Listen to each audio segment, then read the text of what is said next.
What's up, everybody? We're going to add in our friends over there on Facebook and on Twitter, and then we're going to get underway. Welcome in. Welcome in. Falcons Podcast with Garrett Chapman.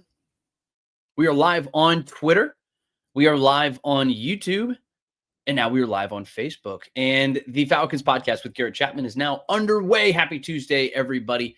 Your Atlanta Falcons, they just got a big win on Thursday night. How much does it matter? We'll get into it. We'll talk about all that stuff and more. But thank you so much. Welcome in no matter where you're getting your podcast. Big thank you to all of you who are joining, whether it's live or it's on after the fact. Big thanks. And if you're new here, make sure to hit that subscribe button. If you're not, make sure to drop a comment. Even if you are, doesn't matter what. Drop a comment. Give me a big question. Let me know what you want to know something about, and I'm be more than happy to answer that question for you. But again, thank you so much to whoever and wherever you are getting this podcast. So welcome in. We're going to get into a lot of stuff here. I mean, of course, the title of today is, what does the future look like for the Falcons at quarterback? Is Kirk Cousins a viable option? What is the plan if it's not Kirk Cousins?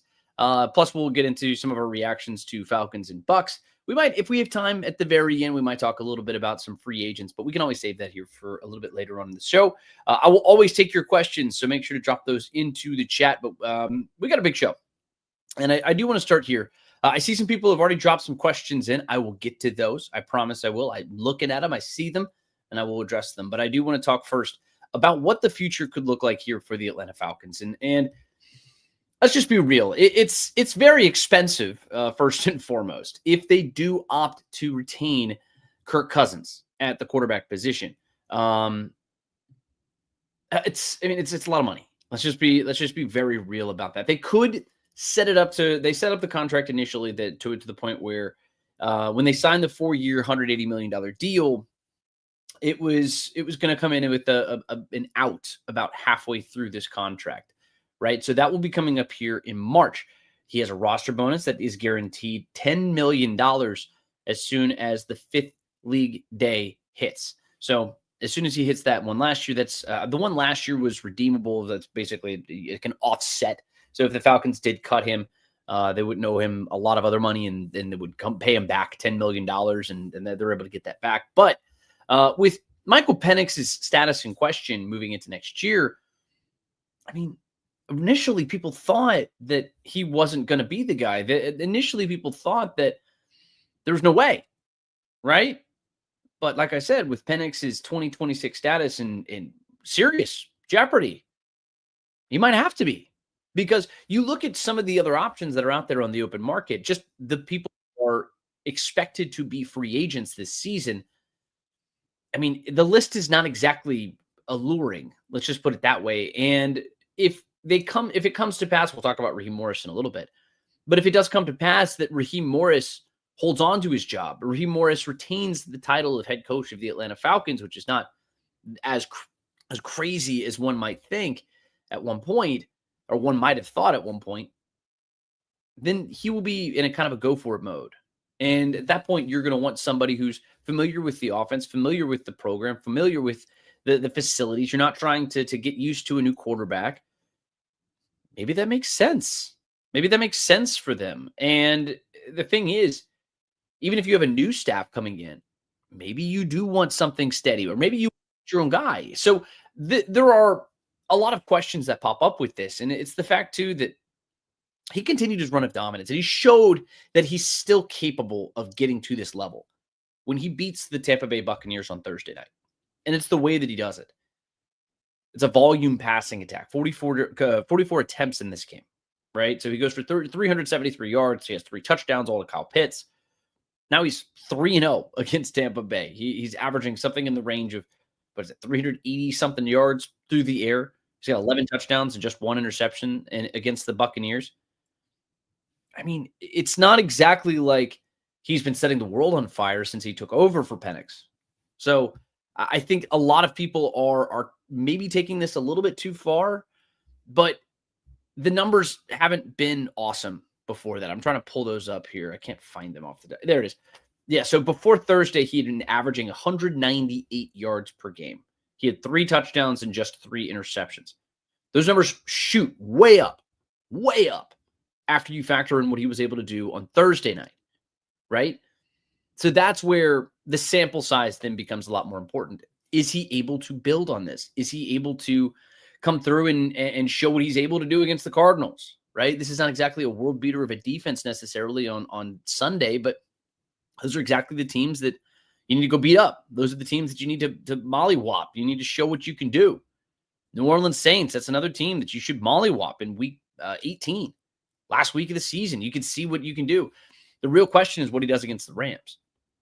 But it's certainly on the table that he is the starting quarterback for the Falcons next year.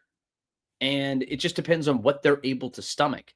Because, I mean, he's owed a lot of money. And that's where it gets kind of complicated, right? So he carries a $57.5 million cap in both 2026 and 2027. But his dead cap hit is $35 million if he's released pre-June 1st. That would equate to about $22.5 million in savings. It would spread out the dead cap hit if he does the post-June 1st, right? So then it would be $22.5 million in 26, $12.5 million in 2027.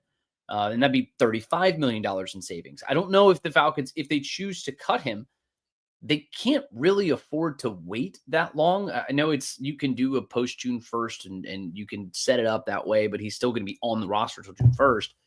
And the Falcons are going to have players they need to sign. They're going to have to sign rookies. They're going to have to sign free agents. They're going to have to do all kinds of stuff. And they're not in a situation where they can carry a big contract.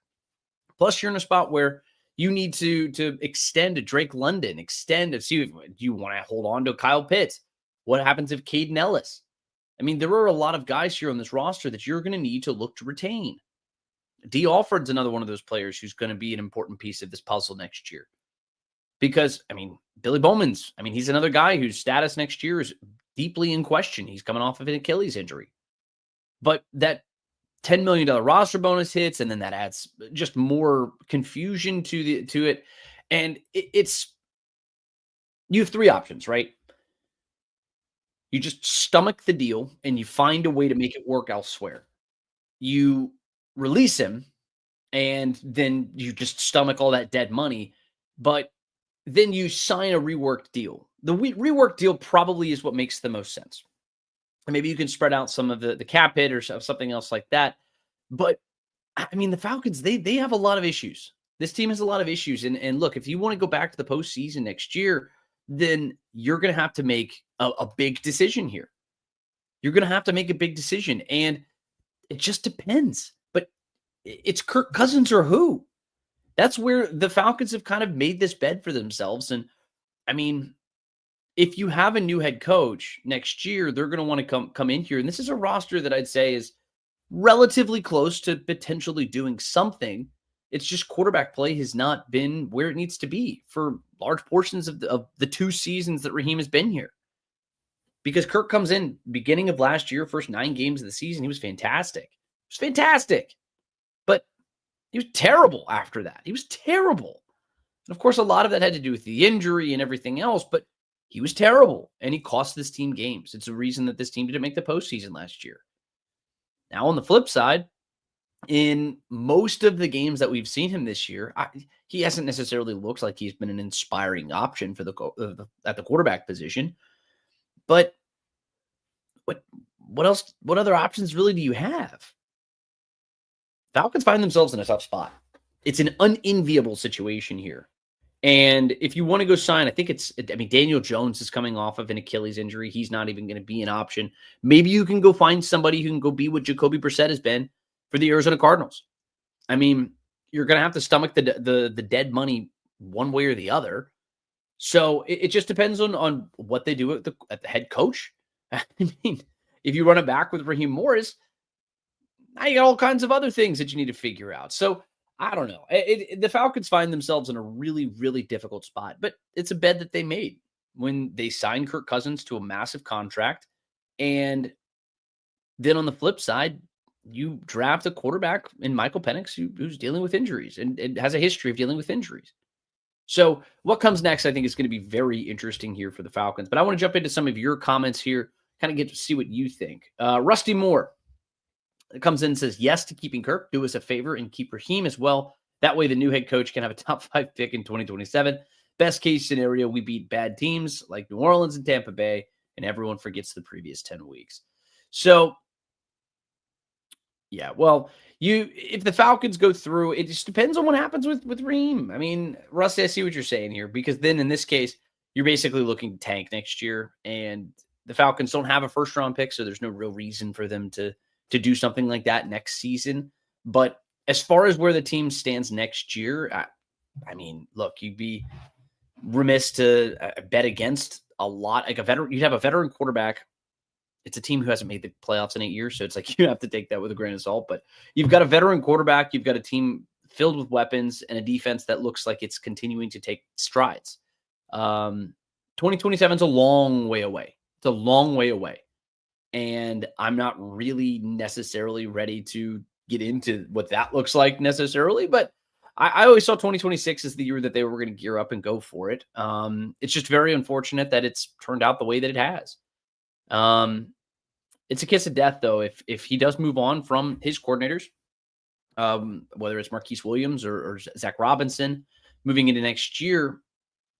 Maybe that's something. I saw the report from Jeremy Fowler, it was like a week ago or something like that, where that option is still theoretically on the table. So lots of decisions are potentially on the table here for the Falcons. It just depends on what Arthur Blank ultimately ends up wanting to do. He is old. It's worth considering that fact. He's old. And does he have the energy to go through another coaching search? I think that's a reasonable thought process there. I mean, maybe he just runs it back one more time and just to see what can happen. I'm not saying I'm endorsing that fact. I've said on this podcast time and again that actions have consequences, and losing certainly does have those consequences. What that actually looks like in practice remains to be seen. Halsey HFW over there on YouTube says, what to do at right tackle long term? Seems like a big deal with Penix as quarterback. Halsey, that's a good question. Caleb McGarry's your guy. Caleb McGarry's going to be the starting right tackle for the Falcons next year.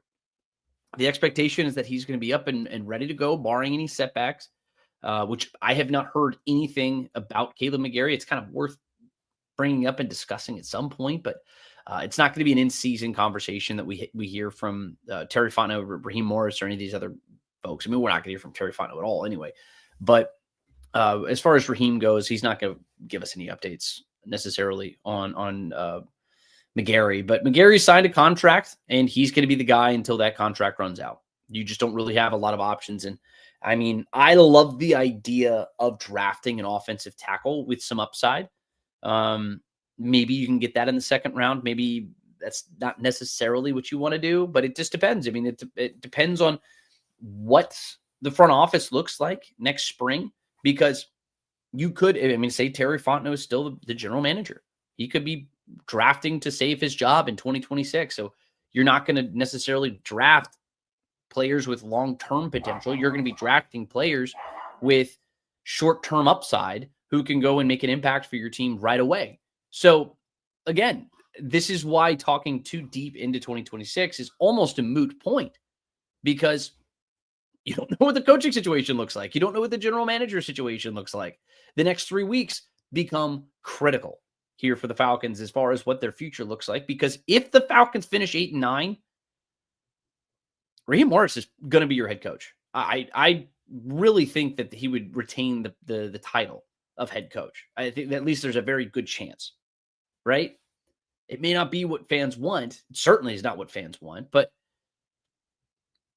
I mean, it's something that Arthur Blank would absolutely consider at that point. And again, I'm not endorsing it. I'm just saying that the door is absolutely open should that situation come to pass. Let's see. I'm going to keep answering some of your questions, and we can react to some to what we saw with Tampa Bay and Atlanta.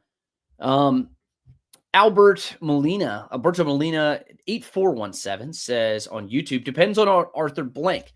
Does he really want to develop a quarterback like Penix, or have an established quarterback and make a run for the playoffs with this team? Well, I think he wants to make a run to the playoffs. And whether that comes with Penix or whether it comes with, I mean, shoot, you can trade for Sam Darnold. Who knows? Kirk Cousins, doesn't matter. I don't think Arthur Blank particularly cares.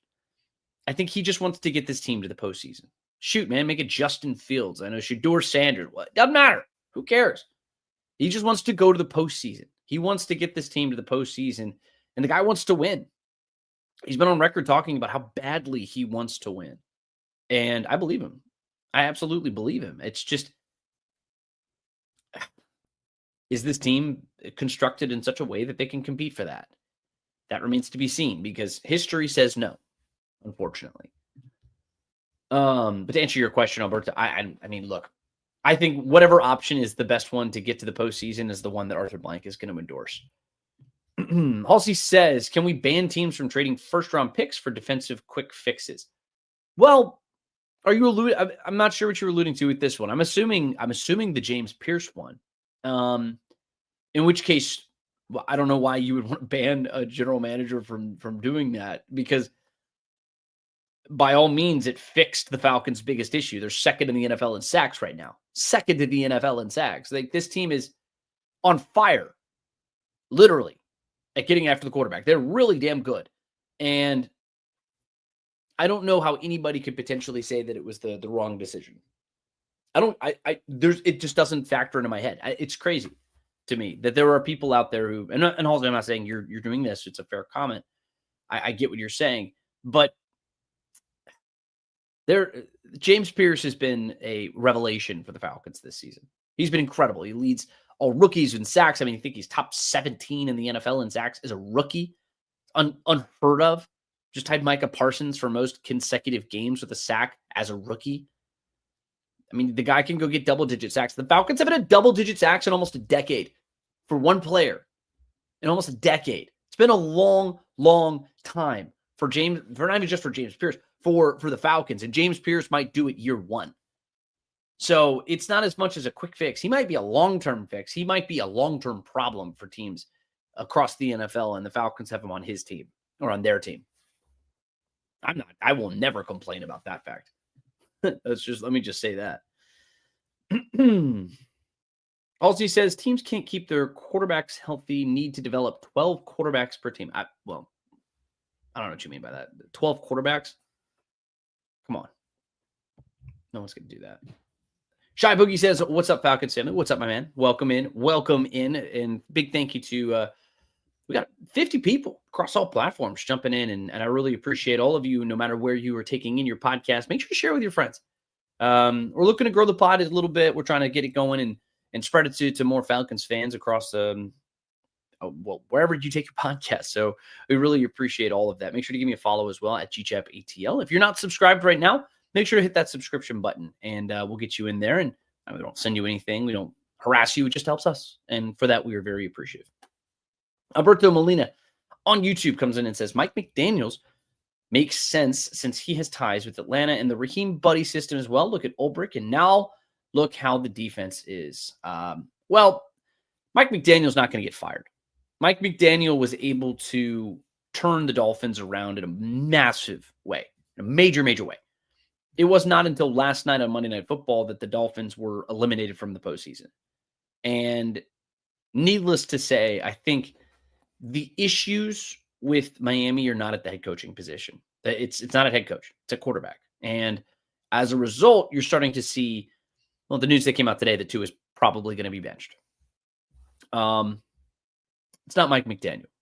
Let's just be clear about that. I think McDaniel's done actually a magnificent job of keeping that team on the rails and keeping them in contention as late as he has. But, I mean, in a perfect world, sure, Mike McDaniel would be fun. I mean, I think that'd be great if you were able to get him here. But I'm not going to hold my breath that he's actually going to become available. Halsey back over there on YouTube says, hard not to wonder why Penix would be with a consistent starter. Well, I mean, I don't know what you're asking here. So hard not to wonder why Penix would be like with a consistent. All right, I'm moving on. If you have can you rephrase the question? That's kind of confusing the way it says. Leon Mapstone over there on Facebook says, we will re-sign Pitts. What's the latest? There is no latest. Kyle Pitts, I mean, there's a chance that he does get re-signed. The odds of him getting hit with a franchise tag, I do feel are slim. Maybe they sign him to that and then they work to get him onto a longer term deal. Maybe they want to do that. I'm not willing to do that necessarily. I don't think that Kyle Pitts is a long-term option for the Falcons. I think he showed some flashes of what he was able to do on Thursday, but the fact that he has not consistently been able to do that, and he doesn't even have to go for 11 catches and 3 touchdowns at 166 yards. I'm not even asking him to do that. I'm asking him to show some level of consistency, because time has shown that he's not a very consistent blocker, so that makes him a big, tall, slow wide receiver. And that's not really worth a big contract to me. You know, he was drafted to be what Trey McBride is, to be what Kyle Pitts is, to be what Brock Bowers or Sam Laporta or like all these other guys who are George Kittle, right? I mean, there are tons of great options across the NFL. That's what he was brought into here to do. And he was done, and he was invested in with a 4th overall pick. And it's a frustrating development from Kyle, but ultimately, I do not see a situation where he is on the Falcons next year. That's just my opinion. I think he's going to walk, and I think he's going to hit the free agency market, and somebody's going to throw him a bag, right? I would be shocked if Kyle Pitts takes a contract extension of some kind from the Falcons before he has a chance to test the open market, and then once he gets there, I just don't see him staying. Somebody's going to throw him a lot of money. Doesn't matter if it's, the Bengals, could be the Rams, could be anybody. But I'd be very surprised if it's not him. Shoot, man, he might end up in Pittsburgh and go with their militia of tight ends that they have. MRO 2099 says, I would like to see Kirk with Drake because it's hard to evaluate with clear limitations. The one thing I am confident in is that Penix would have struggled more if he was dealt the same cards as Kirk. That's a fair assessment in the sense that Penix is a younger developing quarterback and he still has room to grow. He still has plenty of room to grow. Kirk is an established veteran and he's able to navigate what is a very difficult situation that the Falcons find themselves in, right? So we talked about Kyle Pitts. I mean, Kyle Pitts went nuclear. There are no other options, really. David Sills is your top receiving option. That's not very good, right? And Kirk and David Sills had a good relationship going back all the way to training camp. He was his top option during all the practices. And I mean, obviously Kirk doesn't show up and play in any of the preseason games, but when we did see them in practice, those two had a really good connection. And I think that showed in a big way, especially on that 3rd down or that 4th down conversion late in the game, right? But the Falcons have clear deficiencies at the wide receiver position. They really do. And maybe you expect Kyle Pitts to come in and be that guy, kind of what he was. But to your point, to the commenter's point, it is hard to see. It is difficult. And that's one of those many things that I've been talking about where the Falcons have a lot of decisions coming up, but you're not making that decision right now. You need to see it over the next 3 games. I think that it's on the table that Kirk Cousins is your starting quarterback in 2026. It does open a can of worms for whenever Michael Penix does come back. Are you benching him? Because then you're looking at potentially exercising a 5th-year option on a player who started, 16, 15 career games for you? Falcons find themselves right back in square one. And then you're basically washing the Michael Penix experiment. So it does create a lot of issues if you retain Michael Penix. It creates issues.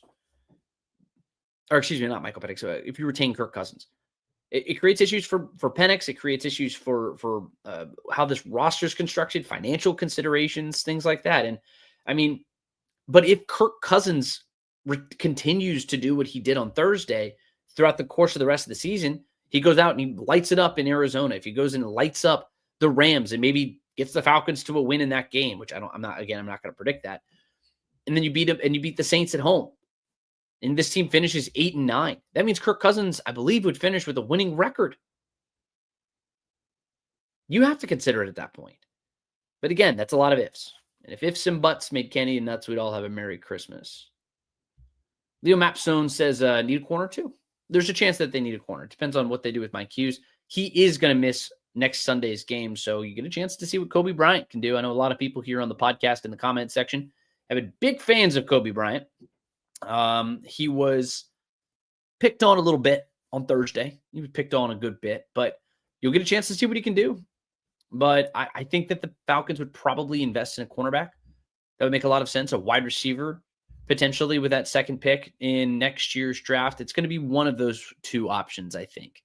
That's what makes the most sense. Maybe you can find a value player deeper in the draft. I need to go dig into some of those players. And obviously, we're still about a month away from when we actually get a final look at who's going to be declaring for the NFL draft. At that point, we'll be able to dive in and see what guys are actually looking like at that point. And then again, that's going to be a big offseason conversation topic for us, and we'll get into a lot of that. But cornerback is going to be a position that this team needs to invest in. They haven't really invested into the cornerback position all that much. Going back to A.J. Terrell, I mean, that was the last guy that they drafted in the first round. Mike Hughes is a former first rounder, but he's done a good job. But it's not been always perfect. I know people have been very critical of him, needlessly so, in some cases. But, I mean, D. Alford has been strong this season. I think he's shown to be a very, very capable backup at the position. But Billy Bowman, depending on what he looks like when he comes back, you have some options there. Wide receiver feels like the bigger need now that I'm actually sitting here thinking through it. But corner is going to be something that they need to address at some point. You are certainly right about that. Leon continues. He says, Raheem is too defensive. We need an offensive coach. I don't know about that. It's a good comment. I respect your comment. You could say the same thing about a lot of different defensive coaches. Lots of defensive coaches find success in the NFL. Lots of them do. I mean, Mike McDonald was a defensive coach. Bill Belichick obviously was a big defensive coach. Offensive coaches find success. Defensive coaches find success too. I think the idea that you need your head coach to be an offensive or a defensive head coach is a tad bit overblown to some degree. They're a good head coach or they're not, and Raheem has shown that he's been largely a below average head coach. I think Raheem is actually a good coach. And I know some people in a previous video kind of came after me for saying that. Being a good coach doesn't mean you're a good head coach. Not a good coach. Just because you're a good coach does not mean you're a good head coach. It's not some hot take, right? He works in the NFL. He's been in the NFL for several years, and he's worked with several head coaches, and there's a reason that he got a ringing endorsement across the board from a lot of former head coaches that he had worked for, because he's a good coach. But again, that doesn't mean he's a good head coach, because the record indicates that he is not. We'll see what he does over the final 3 games of the season. We shall see. The jury, theoretically, is still out because he still has a job. MRO2099 says, can't you argue the reason we didn't make the playoffs last year was because of coaching as well? They had to self-evaluate and make the adjustments that were needed. Plus, the defense was bad in 2024. Yeah, no, that's perfectly fair. The defense was terrible.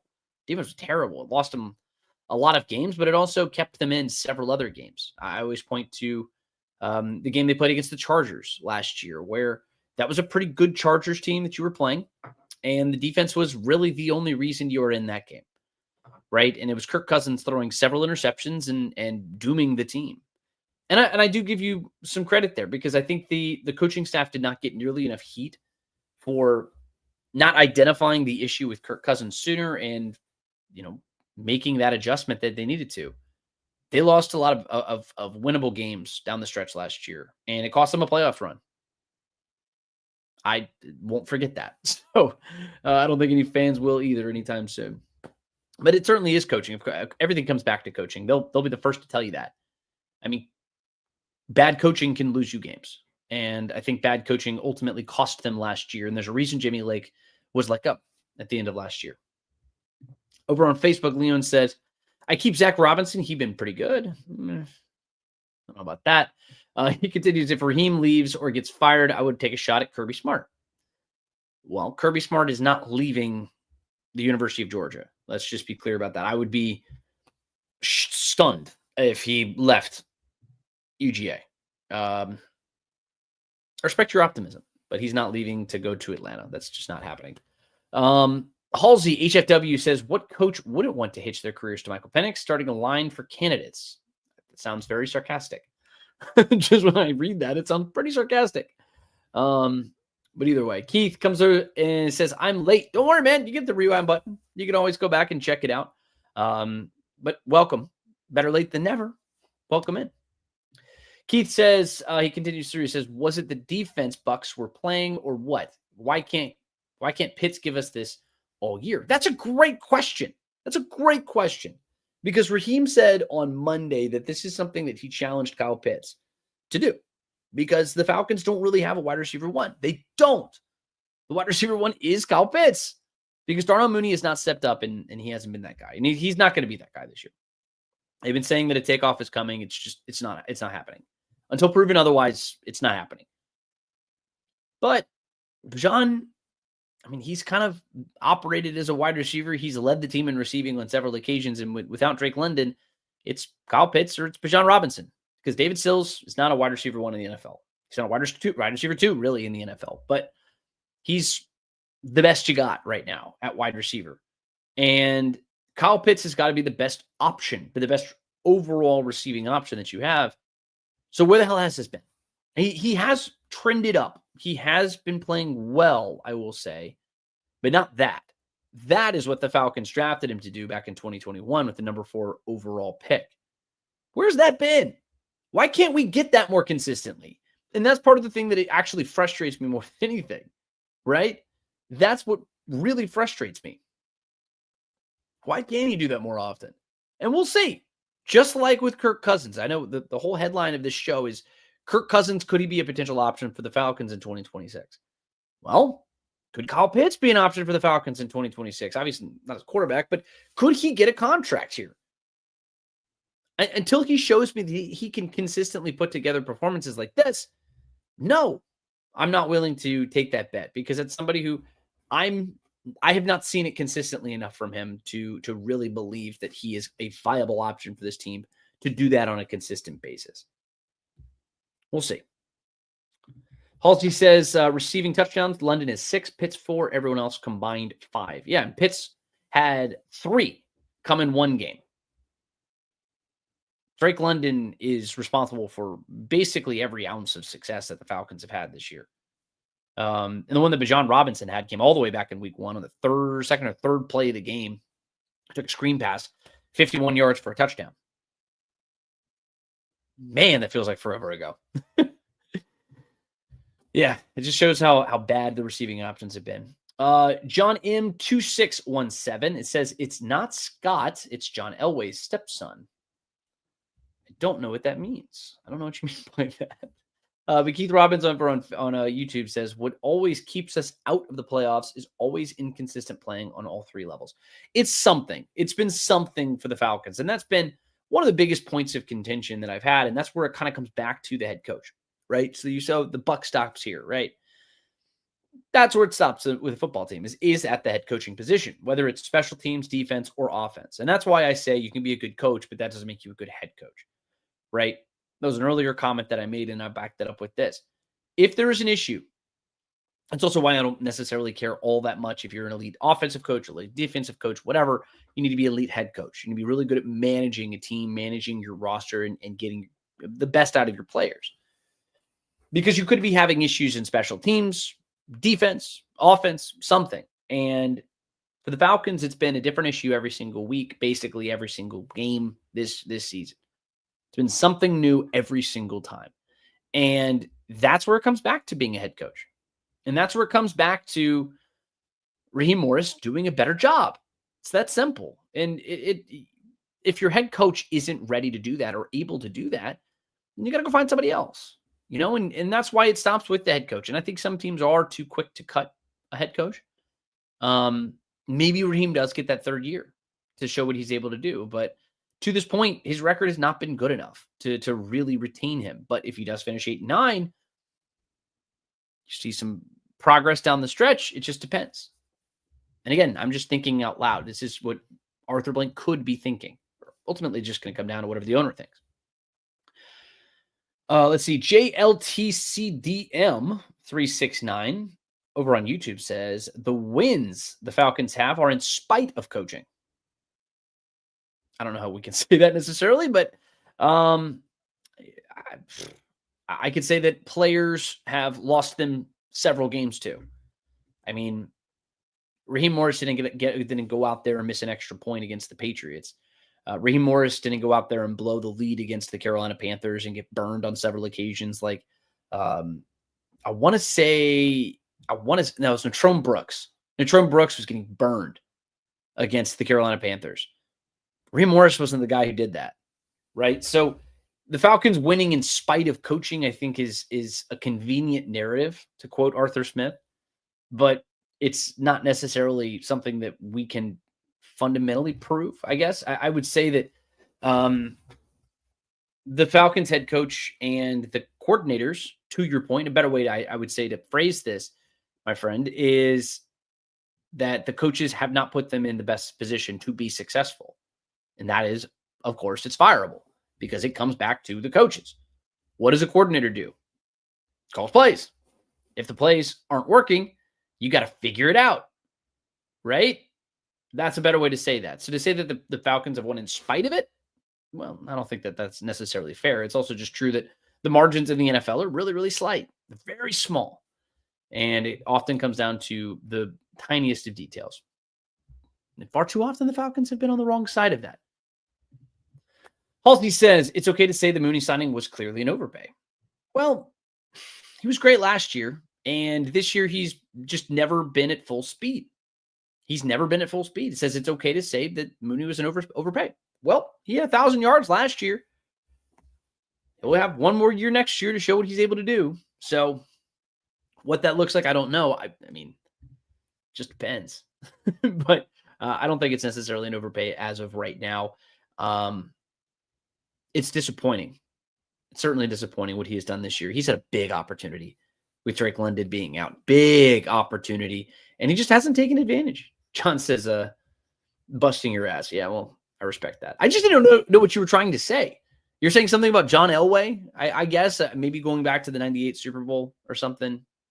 If he did, okay. I was 3 years old when that game was played. It doesn't really hit me in the same way as a lot of folks.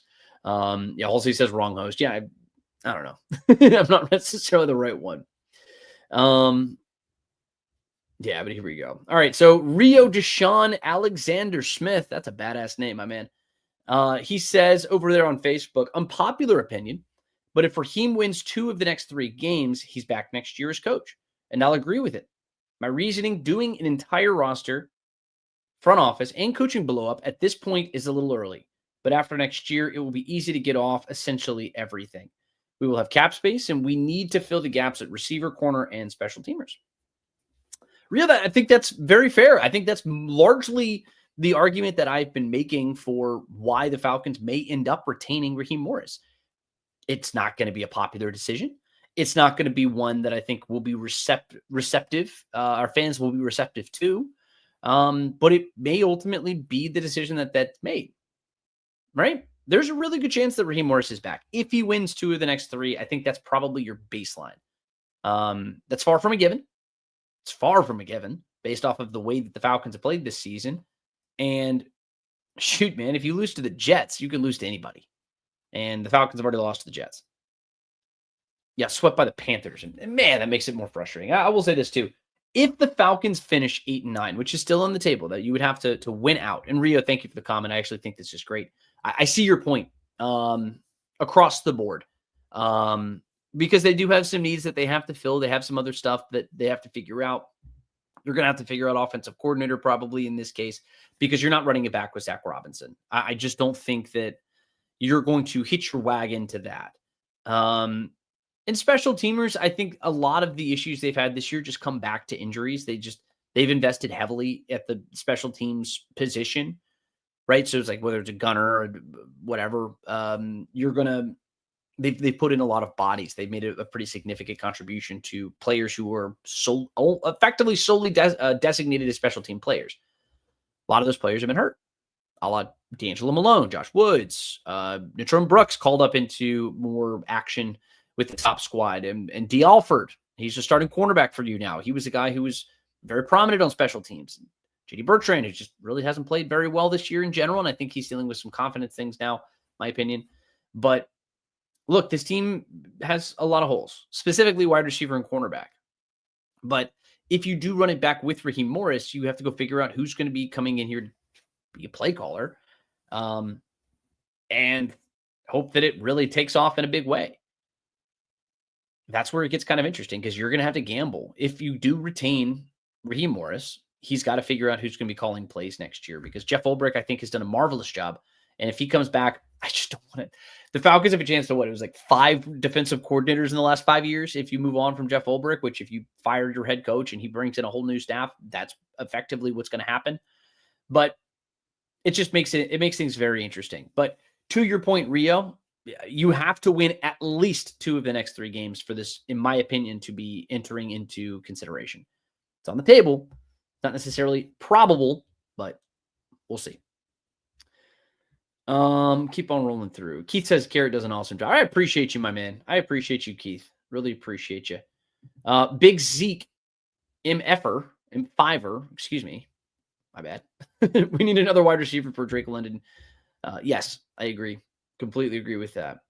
Rodney says seems to be the best option to me. Yeah, potentially. And I mean, you're talking about Rio's comment right there. It does seem like that would be best case scenario because if the Falcons finish 2026 strong, that kind of stuff matters for next year. You kind of like roll it over and you move it into next season. I don't know how much that actually exists in reality, but I know mentally and the conversation and everything else, it would help with that in a big way. So these 3 games do have importance. They do have significance moving forward. And based off of what Raheem said, he said that Arthur Blank has 100% confidence in me. So we'll see what that actually looks like. Keith says, I think Raheem will be back and Zach Robinson and Williams will be replaced. That's what Jeremy Fowler said. I think that's certainly on the table. All right. I'm going to give some quick thoughts here on what we saw in Tampa, and then maybe I'll hold off on my upcoming free agents. We'll kind of kick that to next week, and we'll talk a little Cardinals action as well.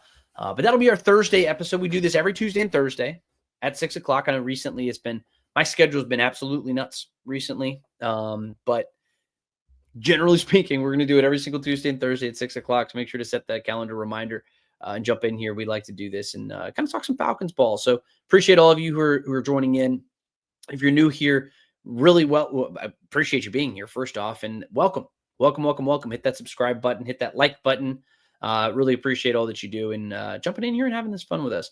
But Falcons, they beat the Bucs 29-28. Of course, we talked a lot about Kirk Cousins. We've talked a lot about Kyle Pitts. That's the story of this game. But Bijan Robinson also goes off. He has a big game in this one.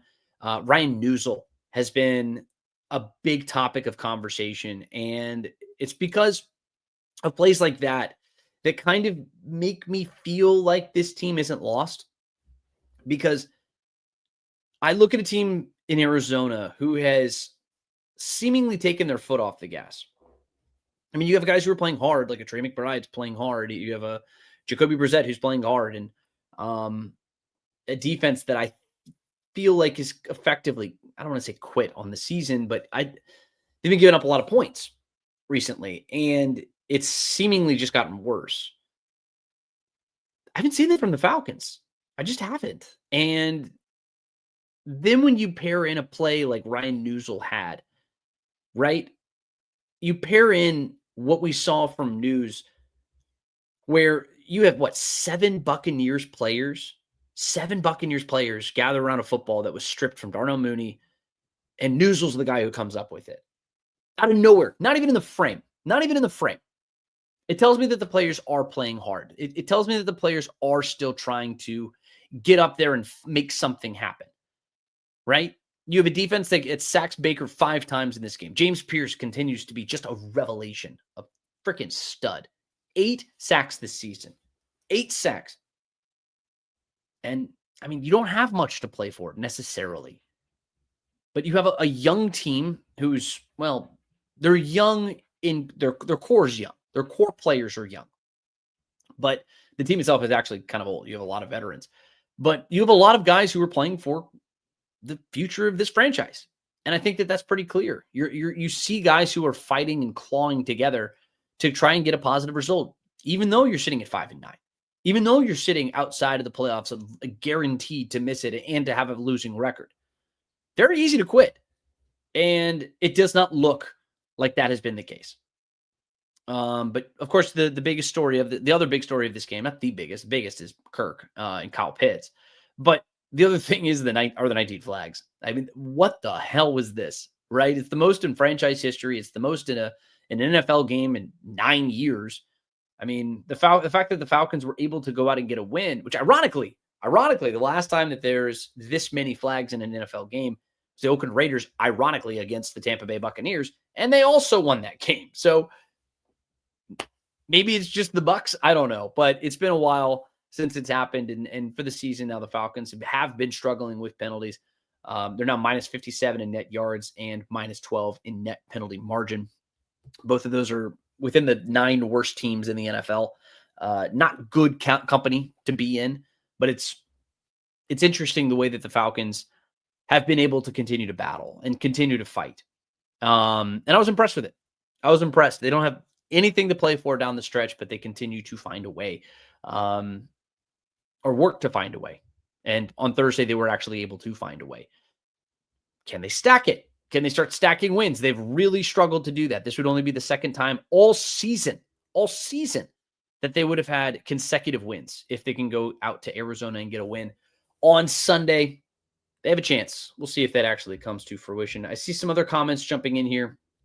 I'm going to get to those real quick, and then we'll wrap the show up right there. So, JT, oh man, you have all those letters, man. You know who you are. I appreciate the comment. You are over there on YouTube. You say new play caller, Penix coming back off injury, having to learn a new offense. Sounds like another long year. Yeah, that's the way it feels like. If that's the way it comes back, and it's part of playing quarterback in the NFL. Matt Ryan had to do this several times in his time here in Atlanta. You have part of being a quarterback in the NFL is that you got to come back and learn offenses and do things differently. It's just the nature of the game. It's part of the business. And whether your coordinator gets fired, your head coach gets fired, and you have to find a new coordinator, or maybe your coordinator goes on and gets a head coaching gig. It happens all the time. It happens all the time in this league. And I don't necessarily pity anybody. He'll be there at practices and taking mental reps. He's just not going to be able to physically do it. And what he looks like when he comes back, it's going to be telling. And ultimately, I think that Terry Fontenot and a lot of people in that front office are tied to the success that Michael Penix inevitably has. Because generally, you don't get a lot of swings at the quarterback position. Terry's had a lot of swings so far at the quarterback position since moving on from a franchise icon in Matt Ryan. They've all been misses. Certifiably. I mean, Kirk Cousins was that 9-game stretch is probably the best you had. And then the 3-game stretch to end last season, you had flashes, but to this point, you haven't been able to put a full season together. It's why you've had 8 consecutive years below 500. And Terry Fontenot has been the general manager for 5 of those. So until he gets the quarterback position right, it's going to be very interesting. But that's why this is the biggest topic of conversation. It is the number one thing that he has to get right. And whether it's Kirk, whether it's somebody else, it remains to be seen. Rio says Kyle was outstanding. Kyle Pitts, of course. I think he can reach 950 yards. You keeping him? I think I addressed this quickly earlier in the show. I still say no, Rio, just because he's not consistently doing that for me. If he's able to get to 950, I think that'd be a tremendous season. But he's young. He has a lot of upside still, and I don't think he's fully realized all of his potential. Rio, it's just that he's going to be very expensive. He's going to be very expensive. And I do not see a situation where he accepts the Falcons' first offer. And, I mean, maybe he does. I don't think that he will. But I would expect him to hit the free agency market, and somebody's going to throw a bag at him. Somebody's going to throw a lot of money at him. And then he's going to walk. I think that that's just how it's going to go. If the Falcons were serious about him staying, they would have extended him. And that's what I think is going to happen with Drake London this offseason. I think they are going to retain him and sign him to a long-term extension.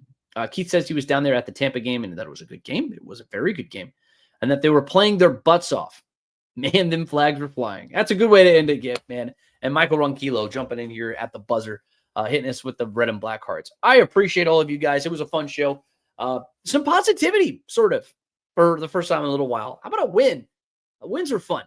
The wins are very fun, and I hope to be discussing a lot more of those over here on the Falcons podcast over the next couple of weeks. But could Kirk Cousins be a potential starter for the Falcons in 2026? The answer is yes. The answer is yes. Whether you agree with me or not, I don't know. Drop a comment. Tell me why I'm right. Tell me why I'm wrong.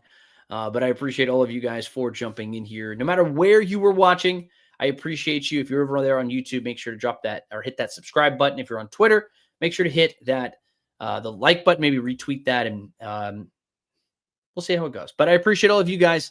Make sure to give me a follow as well at GChapATL. But big thank you to everybody. We will be talking again on Thursday evening at 6 o'clock. So set your calendar reminder and jump in, and we'll talk some more Falcons football and hopefully discuss what could be shaping up to be a big Falcons win. And maybe we can kick off a little winning streak here to end the 2025 season and finish strong after what's been an otherwise pretty disappointing season. But till then, my name's Garrett Chapman. This is the Falcons Podcast.